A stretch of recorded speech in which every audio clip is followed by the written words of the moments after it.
Let's see if we can stumble our way to another logarithm property. So let's say that, oh, I don't know. Let's say that the log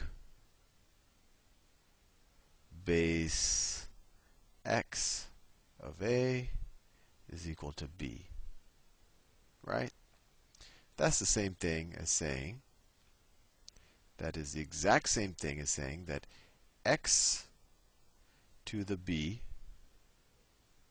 is equal to a. Fair enough.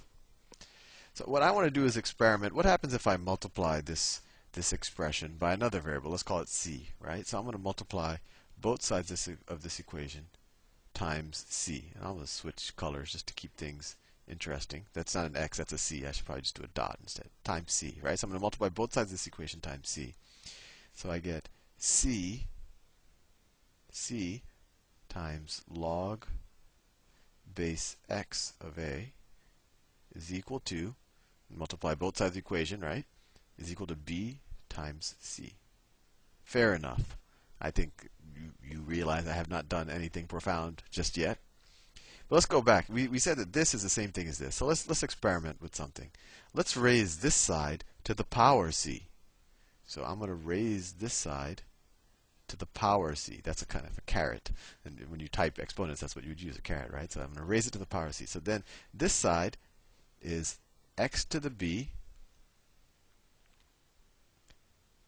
to the c power is equal to a to the c, right? All I did is I raised both sides of this equation to the cth power. And what do we know about when you raise something to an exponent and you raise that whole thing to another exponent? What happens to the exponents? Well, that's just an exponent rule, and you just multiply those two exponents. So this just implies that x to the bc is equal to a to c. What can we do now? Well, I don't know. Let's take the logarithm of both sides, right? Or let's just write this. Let's not take the logarithm of both sides. Let's write this as a logarithm expression. We know that x to the bc is equal to a to the c. Well, that's the exact same thing as saying that the logarithm base x of a to the c, right? Logarithm base x of a to c is equal to bc, correct? Because all I did is I rewrote this as a logarithm expression. And I think now you realize that something interesting has happened. That BC, this BC, well, of course it's the same thing as this BC, right? So this expression must be equal to this expression. And I think we have another logarithm property, that if I have some kind of coefficient in front of the logarithm, or I'm multiplying the logarithm, so if I have c clog base x of a, but that's c times the logarithm base x of a, that equals the log base x of a to the c. So you could take this coefficient and instead make it an exponent on the term inside the logarithm. That is another logarithm property. So let's review what we know so far about logarithms. We know that if I write, let me use a different, let me say, if I write, well, let me just, the letters I've been using, c times logarithm base x of a is equal to logarithm base x of a to the c. We know that.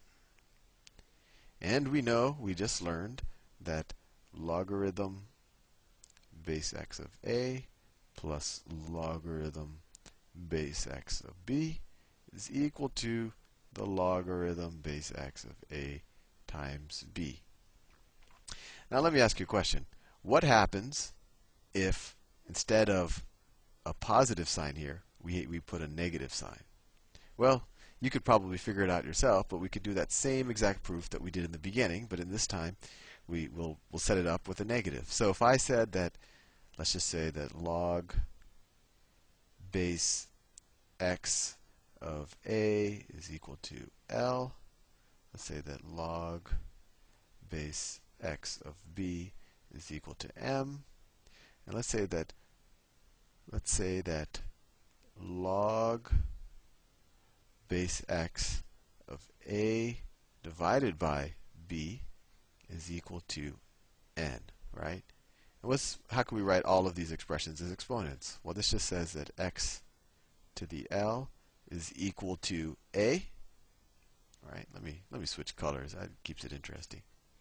This is just saying that x to the m is equal to b, and this is just saying that x to the n is equal to